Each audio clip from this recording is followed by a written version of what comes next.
आज जो टॉपिक रही जे सुगार बा चीनी छाड़िले 30 दिन में कौन परिवर्तन हुए। तो जदि आपण मैंने चीनी खाइबा बंद करेंगे ये सब परिवर्तन आसब। प्रथम रोचे ओजन कमिबा आरंभ होब। अधिक चीनी खाइबा बंद कले अनावश्यक कैलोरी कमी जाए जहाँफल आपण ओजन कमिबार साहाय्य करिवो। सेकेंड जिनस पेटर चर्बी कमेबार मध्य साहाय्य करथाए।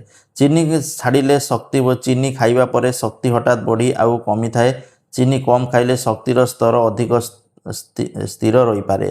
ता सहित चर्म मध्य सुस्थ देखा जाई पारे। अधिक जदि चीनी खाउछंती ताले व्रण चर्म सतेज लागेनी, फ्रेश लागेनी। तेणु चीनी कम कले व्रण मध्य कम व्रण वगैरह हेनी, चर्म सुस्थ रहिबो।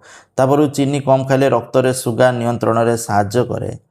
तापर मीठा खाइबार इच्छा मध्य कमी पारे। हृदयर स्वास्थ्य पाई भल। चीनी खाइले हार्ट जनित रोग हो पारे। तेणु चीनी खाइबा उचित नुहे। ता सहित भल निद मध्य होता है। दांत सुस्थ रही पारे। मन एवं शरीर हल्का लगी पारे। ठीक अच्छे।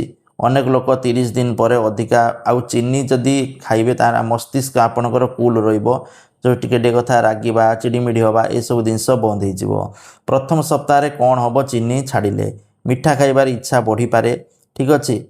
वृद्धि हम। हल्का मुंड बिंधा बा क्लांति अनुभव हो पारे। किछि दिन पर शरीर नुआ अभ्यास सहित यह खाप खुएदेव। तेणु चीनी बदल में आपण मैंने कौन खाइबे? ताजा फल खाईपारे, बादाम अखरोट खाईपारे, साधा दही खाईपारे, भजा चना ओट्स फल सहित आपण मैंने खाईपारे। चीनी बिना जहाँकि गोटे आसूची सुगार फ्री वाला ताको पकई खाईपारे। तो ये सब जिनस थिला एक आप जदि खाऊँच आपण बहुत भल। चीनी छाड़िले आपण शरीर सुस्थ रपणकर मस्तिष्क ठीक कूल रहिबो।